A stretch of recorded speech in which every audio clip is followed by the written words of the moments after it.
జై శ్రీరామ్. రాహుల్ గాంధీకి ద్వంద్వ పౌరసత్వం ఉందన్న ఆరోపణల నేపథ్యంలో అలహాబాద్ హైకోర్టు కేంద్ర ప్రభుత్వానికి అంటే హోంశాఖకు నోటీసులు జారీ చేసింది. ఇది చాలా చిన్న విషయంలాగే కనిపించవచ్చు, కానీ ఒక దేశానికి అత్యున్నతమైన అంటే ఒక మించి హోదాలో రాజకీయంగా ఉన్న వ్యక్తి రెండు పౌరసత్వాలు అంటే రెండు దేశాల పౌరసత్వాలు ఉండడం ఒక నేరమే. అది ఉందా లేదా తర్వాత తెలుద్ది. దానికి కేంద్ర హోంశాఖ ఏం చెప్పుద్ది, 4 వారాల గడువు లోపల తర్వాత ఎలాంటి నిర్ణయం తీసుకుంటుంది, అలహాబాద్ కోర్టు ఏం తీర్పిస్తుంది, దాన్ని మళ్ళీ సుప్రీంకోర్టులో ఛాలెంజ్ చేయడం, అందులో ఒక బెంచు 2 బెంచులు 3 బెంచులు పెద్ద ధర్మాసనం చిన్న ధర్మాసనం అనేసరికి పుష్కర కాలాలు గడిచిపోతాయి. అది తర్వాత విషయం. చట్ట ప్రకారంగా జ్యూరిడిక్షన్ లోపల ఎలాంటి నిర్ణయం జరుగుతుంది అన్నది తర్వాత విషయం. ముఖ్యంగా ఏంటంటే ఉందా లేదా.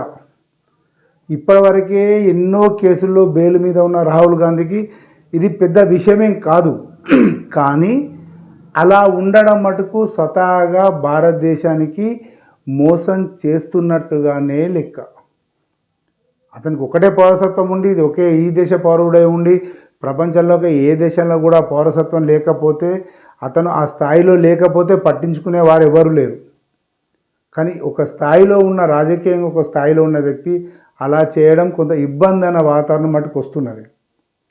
అంటే మనకు తెలుసు, ఇలాంటి సేమ్ కేసులో కూడా మన తెలంగాణలో కూడా జరిగింది. వెమ్లవాడ మాజీ ఎమ్మెల్యే చెన్నమనేని రమేష్ బాబు గారికి కూడా ఇలాంటి పరిస్థితే వచ్చింది. తర్వాత కేసు నడిచింది 10-15 సంవత్సరాలు నడిచిన తర్వాత పాపం ఆది శ్రీనివాస్ తెలంగాణ సుబ్రహ్మణ్య స్వామి అనుకోవాలి అతన్ని. తెలంగాణ సుబ్రహ్మణ్య స్వామి అంటే ఆ సుబ్రహ్మణ్య స్వామి పట్టిన పట్టు విడవకుండా కోర్టుల చుట్టూ పోయి జ్యూరిడిక్షన్ లోపల ఎలా న్యాయం కోసం పోరాడతాడో అంత తీవ్రంగా ఆది శ్రీనివాస్ పోరాటం చేసి తెలంగాణలో గెలిచాడనుకోండి.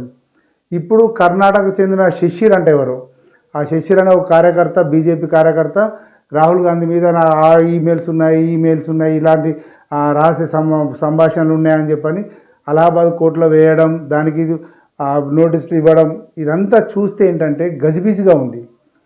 దీనికి అసలు రాహుల్ గాంధీ ఒక స్టేట్మెంట్ ఇస్తే అయిపోయేది. నాకు ఎక్కడ ఏ దేశ పౌరసత్వం లేదు, భారతదేశంలోనే నాకు పౌరసత్వం ఉంది, ఇంకెక్కడ ప్రపంచంలో ఏ దేశంలో కూడా నాకు పౌరసత్వం లేదు అని ఒక స్టేట్మెంట్ ఇస్తే అయిపోయేది కదా. దీనివల్ల పెద్ద సాధించేది కూడా ఏం లేదు. లేకపోతే లేదు, ఉందంటే ఉంది పోయి తప్పైంది ఏదో అని దాన్ని సెట్ చేసేసుకుంటే అయిపోయేది. అప్పుడు జనం ఆలోచించేవారు ఎలా చేద్దామని.